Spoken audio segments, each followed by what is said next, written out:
The word psychopath is one of the most sensationalized terms in our entire language. Popular culture has painted a picture of a cold, calculating supervillain, capable of committing terrible acts without flinching. But what does the term actually mean from a clinical and psychological standpoint? The reality is far more complex than movies would have us believe and is rooted in decades of scientific research. Today, we're going to explore the real meaning behind the label. In a clinical setting, psychopath isn't an official diagnosis.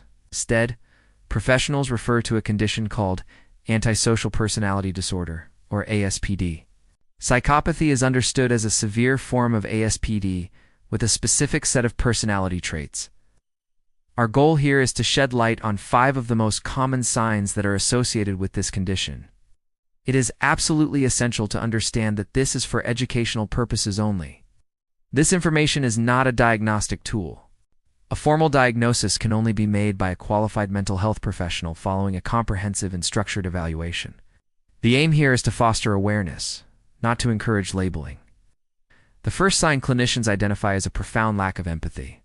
This is more specific than just being insensitive. It's best understood by splitting empathy into 2 types.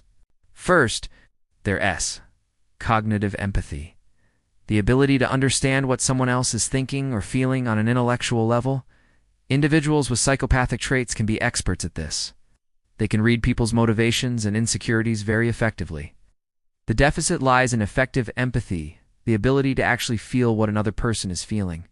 The emotional feedback loop that causes us to feel distress when we see someone else in pain is broken. This allows a person to cause emotional or physical harm to others, without experiencing the personal distress that would normally act as a brake on such behavior. Next is a trait that can seem counterintuitive: glibness and superficial charm. Far from the brooding loner stereotype, many individuals with these traits can be incredibly charismatic and engaging when you first meet them. They can be witty, tell fascinating stories, and make a person feel seen and understood. However, this charm is a performance, a tool used for impression management and manipulation. If you listen closely, their stories might seem inconsistent or lack real emotional weight. They talk about their experiences, rather than expressing the feelings associated with them. This charm is a mask that disarms people, gains their trust, and allows them to navigate social situations with a frictionless ease. Often to identify and exploit the vulnerabilities of those around them. The third sign is a grandiose sense of self-worth. This goes far beyond simple arrogance or high self-esteem. It is a core belief that they are fundamentally superior to others, and therefore are not bound by the same rules or social contracts. In their worldview, laws and ethics are for ordinary people, not for them. This feeling of entitlement means they believe they deserve whatever they want, and they feel no hesitation in exploiting others to achieve their goals. This trait often leads them to be boastful and to overestimate their own abilities, and they can become easily irritated or aggressive. When their inflated self-image is challenged by reality or by people who do and buy into their narrative. A fourth, and very common, sign is pathological lying and manipulation. For individuals with strong psychopathic traits, dishonesty is a default mode of communication.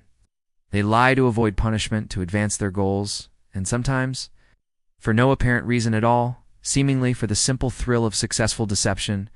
They are often incredibly convincing and can maintain composure even when caught in a direct contradiction, simply by weaving a new, more elaborate lie.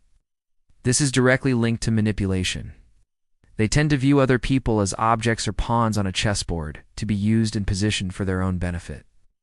This could manifest in the workplace by turning team members against one another, or in a relationship by systematically isolating a partner from their support system.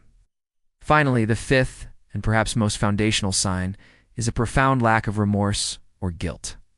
After causing harm, most people experience an internal sense of distress that signals they've violated their moral code. This feeling of guilt is what prompts us to apologize and try to make amends. This internal mechanism is largely absent in psychopathy. An individual can engage in devastating behavior and feel no genuine remorse. They are masters of rationalizing their actions and blaming their victims. If they are caught, they may offer an apology, but it's a calculated move to manage the situation, not a reflection of true regret. This lack of a functioning conscience is what allows them to repeat harmful behaviors. throughout their lives without learning from their mistakes in a moral sense. In summary, these 5 traits: a lack of effective empathy, superficial charm, grandiosity, pathological lying, and a lack of remorse provide a clinical sketch of this personality structure. It's vital to remember that these traits exist on a spectrum across the entire population. Possessing 1 or 2 of these traits to a mild degree does not make someone a psychopath. The clinical condition involves a pervasive, lifelong, and destructive pattern of these behaviors. If anything discussed in this video has raised genuine concern about someone you know, the only responsible course of action is to seek guidance from a qualified mental health professional. They are the only ones who can provide a safe, confidential, and accurate assessment. Thank you for watching. We hope this information has provided a clearer, more nuanced understanding of a very complex topic. If you found this video helpful, please consider liking and subscribing for more educational content. Stay informed and be well.